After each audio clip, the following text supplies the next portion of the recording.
जय श्री राम। दोस्तों, आप सभी का रामायण कथा के आज के इस भाग में स्वागत है। सीता की खोज।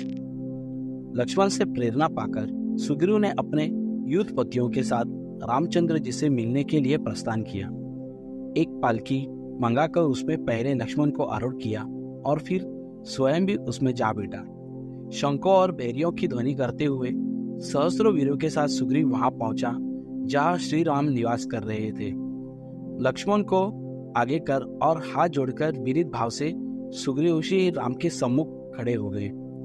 रामचंद्र जी ने प्रसन्न होकर सुग्रीव को गले लगाया और फिर उसकी प्रशंसा करते हुए कहा, हे वानरेश, समय पर अपने संपूर्ण शुभ कार्यों को करने वाला राजा ही वास्तव में शासन करने के योग्य होता है, और जो भोग विलास में लिप्त होकर इंद्रियों से वशीभूत हो जाता है वह अंत में विनाश को प्राप्त होता है।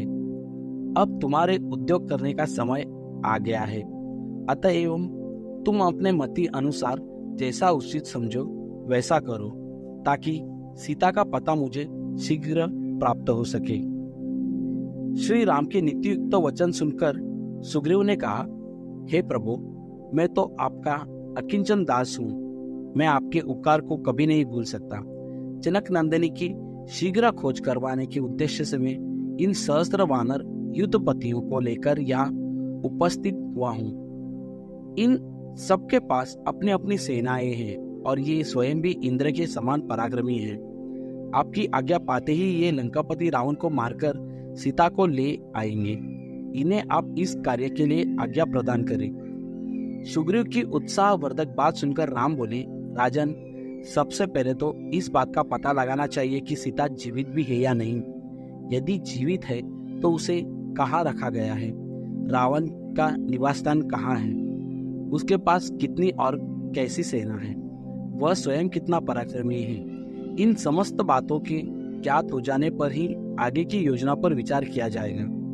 यह कार्य ऐसा ही है जिसे न मैं कर सकता हूँ और न ही लक्ष्मण, केवल तुम ही अपनी सेना के द्वारा करवा सकते हो। राम के वचन सुनकर सुग्रीव ने अपने युद्धपतियों को बुलाकर आज्ञा दी, हे वीर महारथियों, अब मेरी लाज और श्री रामचंद्र जी का जीवन तुम लोगों के ही हाथ में है।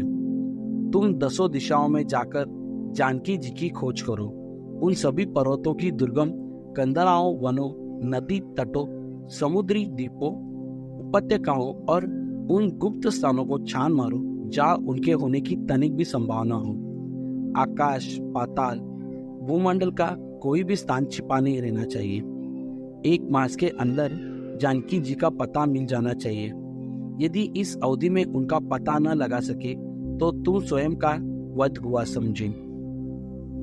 दोस्तों, इसके आगे की कहानी रामायण कथा के अगले भाग में। धन्यवाद। जय श्री राम।